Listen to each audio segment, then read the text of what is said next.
I am so pissed. मेरी mom मेरी हर चीज कंट्रोल करती है। मैं क्या खाता हूँ, क्या पहनता हूँ, स्कूल के बाद क्या करता हूँ, हर चीज वो मुझे अपने मन से कुछ नहीं करने देती। It's a real nightmare. Hi everyone, मेरा नाम एडम है। मैं 16 साल का हूँ और मेरी मॉम मुझे बड़ा नहीं होने देना चाहती। It had been the two of us for as long as I could remember. वो मुझे बहुत प्यार करती थी और हमेशा कहती थी कि मैं अभी छोटा हूँ और उन्हें मेरा ध्यान रखना होगा। वो मुझे स्कूल छोड़ने जाती थी और क्लासेस के बाद लेने भी आती थी ताकि मैं दूसरे बच्चों के साथ बस में ना बैठ जाऊं। What if they hurt or even worse infected me with something? वो मेरे फ्रेंड्स भी खुद ही चूज करती थी। मुझे नहीं पता इस मामले में वो कैसे डिसीजन लेती थी, क्योंकि मैं कभी उन सो कॉल्ड फ्रेंड्स के साथ क्लोज फील नहीं कर पाता था। ऐसा लगता था कि उनकी मॉम्स भी मेरी मॉम जैसी है। हर दिन मेरी मॉम चूज करती थी कि मैं क्या पहनूंगा। मॉर्निंग में मेरे चेयर पर हमेशा एक आउटफिट पड़ा होता था जिसे मुझे उस दिन पहनना पड़ता था। इसके अलावा मेरे सारे कपड़े मॉम खुद ही खरीदती थी। उन्हें मेरे ओपिनियन में कोई इंटरेस्ट नहीं था। उन्हें बस अच्छी क्वालिटी के कपड़ों से मतलब था। इसीलिए 16 साल की उम्र तक मैं डायनासोर टी शर्ट्स और गर्म अंडरवियर पहनता था। मेरा खाना, एक्स्ट्रा लेसन्स, मेरे फ्यूचर के सपने, सब कुछ मेरी मॉम चूज करती थी। And I was happy to do everything she wanted even when she clearly went too far. वो स्कूल की पार्किंग लॉट में मेरी नाक साफ करती थी, वो भी लेस्ड हैंकरचीफ से। ये तो अच्छा था कि वहाँ पर कोई हमें देखने वाला नहीं था। कौन जाने ये सब कब तक चलता, क्योंकि मुझे ऐसा लगता था कि ये सब नॉर्मल है और सबकी लाइफ ऐसी ही होती है। लेकिन एज दे से द टाइम हैड कम। मुझे स्कूल की सबसे खूबसूरत लड़की से प्यार हो गया। ऑफ कोर्स ये एक तरफा था। मैं उसे दूर से देखता रहता था। If only I stopped and thought a little. लेकिन मेरी मॉम हमेशा कहती थी कि मैं बेस्ट हूँ और मैंने उनका यकीन कर लिया। इसीलिए मैंने उसके सामने अपनी फीलिंग्स का इजहार करने से पहले एक बार भी नहीं सोचा। तब जाकर मेरी आंख खुली। उस लड़की ने मेरी बेइज्जती करने में कोई कसर नहीं छोड़ी। उस वक्त मुझे पता चला कि मेरी मॉम गलत थी और मेरे डायनासोर टी शर्ट्स, मेरे अपर लिप्स पर छोटी छोटी मूछें और मेरी बार बार मॉम सेड सो कहने की आदत से लड़कियां डरकर भाग सकती हैं। उस लड़की ने बस मेरा मजाक नहीं उड़ाया, वो तो मैं फिर भी किसी तरह सह लेता, लेकिन उसने पूरे स्कूल में सबको बता दिया कि कोई लूजर उससे अपने प्यार का इजहार करने आया था और उसने मेरे मासूम चेहरे की पिक्चर भी सबको दिखा दी। मैं बर्बाद हो गया था। इससे ज्यादा बुरा और कुछ नहीं हो सकता था। No amount of mom's comfort cakes could fix anything. उस वक्त मैंने पहली बार खुद को आईने में ठीक से देखा और मुझे अपने सामने पिंपली फेस और दुबले पतले पैरों वाला डिजास्टर दिखाई दिया। And that stupid fluff under my nose. मेरी क्लास के बहुत सारे लड़कों ने शेव करना शुरू कर दिया था। ऑफ कोर्स सबने नहीं, लेकिन फिर भी उनके फेस पर वैसा कुछ नहीं था। मैंने सोच लिया कि अब कुछ करने का वक्त आ गया है और उसके बाद मैं बाथरूम में गया। मेरी मॉम मुझे कभी रेजर यूज नहीं करने देती थी और कहती थी कि उसकी वजह से आगे चलकर चीजें ज्यादा खराब हो जाएंगी। लेकिन मेरी लाइफ में पहले ही सब कुछ इतना खराब चल रहा था, इसलिए मैंने उनका रेजर लिया, अपने फेस पर फोम लगाया और शेव करने की कोशिश करने लगा। मुझे कोई आइडिया नहीं था कि ये कैसे करना है, इसलिए मैं ठीक से शेव नहीं कर पाया और खुद को एक दो जगह काट भी लिया। लेकिन कुल मिलाकर मैं खुश था। अब बाकी सब की तरह मेरा फेस नॉर्मल लग रहा था और अब मैं किसी बेवकूफ जैसा नहीं दिख रहा था जिसका सब स्कूल में मजाक उड़ाते थे। लेकिन तभी मेरी मॉम हमेशा की तरह बिना नॉक के बाथरूम में घुस आई और उसके बाद मेरी इंडिपेंडेंट लाइफ का अंत हो गया।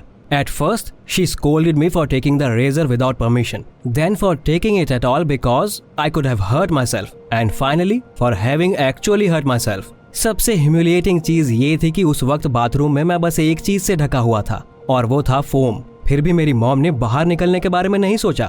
उन्होंने ठान लिया था कि वो उसी वक्त मेरे घाव साफ करके रहेंगी। उस समय मैं शर्म से डूब मरना चाहता था। मैं सच बोल रहा हूँ। मैंने उनसे बोलने की कोशिश की कि मैं अब इतना बड़ा हो चुका हूँ कि एटलीस्ट बाथरूम में अकेला रह सकूं, लेकिन उन्होंने मुझसे भी ज्यादा जोर से चिल्लाना शुरू कर दिया और तब तक बाहर नहीं निकली जब तक उन्होंने वो सब नहीं कर लिया जो वो चाहती थी। I realized I was living a teenager's nightmare. जब कभी मैं इंडिपेंडेंट बनने की कोशिश करता था तो मेरी मॉम मुझ पर चिल्लाना शुरू कर देती थी। मैं स्कूल में लंच लेकर नहीं जाना चाहता था। मैं भी बाकी बच्चों की तरह कैफेटेरिया में क्यों नहीं खा सकता था। सभी लोग एलिमेंट्री स्कूल के कैफेटेरिया में खा रहे थे, लेकिन मेरी मॉम ने चिल्लाकर कहा कि उससे मुझे गैस्ट्राइटिस हो जाएगा। उसके बाद मैंने अपना स्कूल बैग खुद पैक करने की कोशिश की, लेकिन मेरी मॉम ने सब कुछ वापस निकाल कर अपने हिसाब से बैग दोबारा पैक किया और कहा कि मैं अभी छोटा हूँ और कुछ भूल जाऊंगा। जब मैंने उनके तैयार किए गए आउटफिट के बजाय अपने मन से दूसरा टी शर्ट पहन लिया तो उन्होंने जानबूझकर मेरे कपड़ों पर कॉफी गिरा दी। इसलिए मुझे अपने कपड़े बदल कर वापस वही कपड़े पहनने पड़े जो मेरी मॉम ने रखे थे, क्योंकि बाकी के सारे कपड़े गंदे पड़े थे। What a surprise! आखिर में उन्होंने मुझे छोटे बच्चे की तरह रूम में लॉक कर दिया। That was the last straw for me। मैं अब ये बर्दाश्त नहीं कर पा रहा था कि मेरी मॉम मुझे बच्चा समझती थी। मेरा दम घुट रहा था और मुझे ये भी पता चल चुका था कि उन्हें मेरी कोई बात नहीं सुनाई देती थी। It seemed like there was some static sound, but it made no sense। इसीलिए मैंने इसके बारे में कुछ करने का सोचा। A little deception here, some lies there, और सबसे इम्पोर्टेंट बात ये थी कि हर दिन मैं अपनी मॉम से झूठ बोलकर जाता था कि मेरे स्कूल में एक्स्ट्रा क्लासेस हैं, जिससे मुझे 3 घंटे का फ्रीडम मिल जाता था। वो मेरा यकीन कर लेती थी। उसके बाद मैं स्कूल जाने के बजाय शहर भर में घूमता था और वहाँ आसपास के कूल बच्चों से बातें करता था। अपनी मॉम की कंप्लेंट सुनने के बजाय वो ज्यादा मजेदार था। Especially since I'd emptied my piggy bank and now had some money। जब पैसे खत्म हो गए तो मैंने मॉम से ज्यादा पॉकेट मनी लेना स्टार्ट कर दिया। उन्हें लगता था कि मैं सारे पैसे अपनी पढ़ाई में खर्च कर रहा हूँ, लेकिन असल में मैं उन पैसों से कोक्स और बर्गर्स जैसे फास्ट फूड खरीदता था। मैंने अपने रूम के बेड के नीचे एक हाइडिंग प्लेस भी बना लिया था। I tore off a couple of boards from the floor and put a box with my new things and phone into the resulting hole। कुछ हफ्तों तक अपनी स्पाई लाइफ जीने के बाद मेरे कुछ फ्रेंड्स भी बन गए थे, some guys from the next street, और उन्होंने मुझे सिखाया था कि खिड़की के रास्ते घर से बाहर कैसे निकलते हैं। उसके बाद से हम रात में घूमने निकल जाते थे और मेरी मॉम को लगता था कि मैं अपने रूम में चैन से सो रहा हूँ और मुझे ये सब कूल लगता था। लेकिन वहाँ से गुजरने वालों को ऐसा नहीं लगता था, क्योंकि हैंग आउट करते वक्त हम बहुत शोर मचाते थे और मस्ती करते थे। लाइफ में पहली बार मैं खुश था। मैंने एक गर्लफ्रेंड भी बना ली थी, a real girlfriend, very beautiful and fun. मुझे यकीन हो गया था कि मैंने अपनी मॉम को बेवकूफ बना लिया है और अब फाइनली इंडिपेंडेंट हूँ। लेकिन एक दिन मैं घर जल्दी आ गया और मैंने देखा कि मेरे रूम का दरवाजा खुला हुआ है। मैं उसे कभी खुला नहीं रखता था। मुझे समझ नहीं आ रहा था कि ये सब क्या हो रहा है। न जाने क्यों मेरे दिमाग में ये बात आई ही नहीं कि वहाँ मेरी मॉम हो सकती है। I thought maybe it was burglars or my girlfriend or a cat that had got into the house by accident। मैंने धीरे से दरवाजे के पास जाकर अंदर झांका। मेरी मॉम बेड के बगल में फ्लोर पर बैठी हुई थी। उनके हाथ में मेरा सीक्रेट फोन था, जिसमें मेरी नई लाइफ के बारे में सारी इन्फॉर्मेशन थी। Chats with friends, my girlfriend and many many tabs mom never would have let me look at.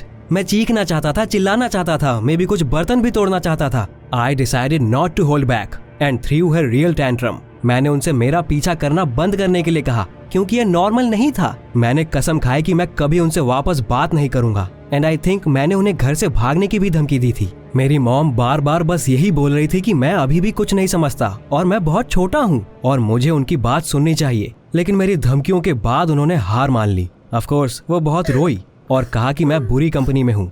लेकिन अब उनके आंसुओं का मेरे ऊपर कोई फर्क नहीं पड़ने वाला था। मैं भी कभी रोया था, लेकिन उन्हें कोई फर्क नहीं पड़ा। मैंने अपनी मनमर्जी से सब कुछ करना स्टार्ट कर दिया। मैं दोस्तों के साथ घूमता था, मस्ती करता था और यहाँ तक कि कई बार स्कूल भी छोड़ देता था, क्योंकि मुझे घर वापस आने में बोर हो जाती थी। अब मैं बस अपने दोस्तों की बात सुनता था और वो कहते थे कि मैं बहुत कूल हूँ और मुझे ज्यादा मस्ती करनी चाहिए। हम पार्क में गिटार के साथ गाने गाते थे, हमेशा किसी न किसी चीज के बारे में आर्ग्यू करते थे और हंसते रहते थे। I even kissed my girlfriend a couple of times। इस शोरगुल की वजह से आसपास के लोग हमारे ऊपर बहुत गुस्सा होते थे और हमें बदमाश कहते थे, but they just didn't know how to have fun। मैं अपनी मॉम पर कोई ध्यान नहीं देता था और ज्यादातर टाइम अपने फ्रेंड्स के साथ रहता था। मुझे उनके साथ अच्छा लगता था। ऐसे ही एक शाम हम पार्क में बैठकर मस्ती कर रहे थे और पागलों की तरह हंस रहे थे। One of the guys suggested we throw a little party in the city। और उसने हम सबको स्प्रे पेंट का कैन दिया। सबसे पहले हमने एक पुराने फेंस पर ग्राफिटी बनाई, लेकिन हम जल्दी ही बोर हो गए। What was the point if no one would see our work anyway? और फिर किसी को याद आया कि यहाँ पास में ही एक बहुत अच्छा शॉपिंग सेंटर था। हम वहाँ गए और फिर जब मेरे फ्रेंड्स मॉल की दीवार पर हर तरह के वर्ड्स पेंट कर रहे थे, तब मैं उदास होकर चुपचाप पास में खड़ा था, क्योंकि मेरा पेंट खत्म हो गया था और हमारे पास एक्स्ट्रा कैंस नहीं थे। तभी पुलिस आ गई और सबने भागना शुरू कर दिया। मैंने अपनी लाइफ में पहले कभी ऐसा कुछ एक्सपीरियंस नहीं किया था, लेकिन मैंने सचमुच कोशिश की थी। I broke through the bushes and into the park and tried to get lost in the dark। मैं सबसे पहले पकड़ा गया। ये मेरी बेवकूफी की वजह से हुआ। मुझे उस पार्क के बारे में कुछ नहीं पता था, इसलिए मैं सीधे भागते हुए पेट्रोल कार के पास पहुंच गया। सारे पुलिस वाले मेरी बेवकूफी पर हंस रहे थे। बाकियों को भी पकड़ लिया गया और सबको पुलिस स्टेशन लाया गया। ये सब मुझे बहुत कूल लग रहा था। ऐसा लग रहा था कि मैं किसी कॉप मूवी में हूँ। I laughed non-stop at the officers, the handcuffs, some ridiculous signs on the tables। मैं तब तक हंसता रहा जब तक उन्होंने हमें जेल में बंद नहीं किया। उसके बाद अचानक मुझे घबराहट सी होने लगी। वो जेल असली थी और उसे देखकर लग रहा था कि मैं सचमुच किसी बड़ी मुसीबत में फंस गया हूँ। उसके बाद वो हमसे पूछने लगे कि हम वहाँ क्या कर रहे थे, और इस पर मेरे सारे फ्रेंड्स ने चिल्लाना शुरू कर दिया कि वो बस पास में खड़े थे, जबकि मैं मॉल की दीवार पेंट कर रहा था। मेरे पास तो स्प्रे कैन भी नहीं था। बट ऑफ कोर्स उन्होंने उनका यकीन करके उन्हें जाने दिया और मैं वहीं रह गया। Meanwhile, I was told that paying the fine for painting the shopping center was the least of my problems.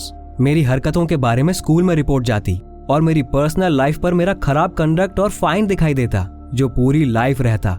उसका मतलब था कि मैं किसी नॉर्मल कॉलेज में नहीं जा पाता, मुझे कोई अच्छी नौकरी नहीं मिलती और मेरी रेपुटेशन खराब हो जाती। मैं रो पड़ा। मुझे इस बात का गम नहीं था कि पुलिस वालों की बात सही थी। मुझे ये दुख हो रहा था कि मेरे फ्रेंड्स ने कितनी आसानी से सारा इल्जाम मेरे ऊपर थोप दिया। मे बी मॉम सही थी। एडल्ट लाइफ पार्टी और मस्ती करने के लिए नहीं, बल्कि कुछ और करने के लिए होती है। मैंने फोन उठाकर अपनी मॉम को कॉल किया। वो फौरन वहां पहुंच गई। I don't know how she handled all the adult issues, but I have no criminal record now. अगले दिन उन्होंने फाइन भी भर दिया। उसके बाद मेरी मॉम और मैंने लिविंग रूम में बैठकर पूरी रात बातें की। जिंदगी में पहली बार हम एक दूसरे की बात सुन पा रहे थे। मेरी मॉम को रियलाइज हो चुका था कि वो मुझे बहुत ज्यादा कंट्रोल करती थी और उन्होंने मुझे मेरा फ्रीडम देने का वादा किया, और मुझे पता चल चुका था कि फ्री होना किसी इंसान को एडल्ट नहीं बनाता। इसके लिए आपको कम से कम अपनी रिस्पॉन्सिबिलिटी उठाने की जरूरत होती है। हमने एक साथ मिलकर फैसला किया कि अब वो मुझे बड़ा होने से नहीं रोकेंगी और हम सारे सीरियस डिसीजंस एक साथ लेंगे। So far we are doing pretty well. अब मेरे पास एक जॉब भी है। मैं फ्लायर्स लगाता हूँ और सुबह मोहल्ले में मेल डिलीवर करता हूँ। For me it's a very grown up thing to do. हमें बताएं अपने पेरेंट्स के साथ आपका रिलेशनशिप कैसा है। We'd love to hear about it in the comments down below, और चैनल सब्सक्राइब करना ना भूलें।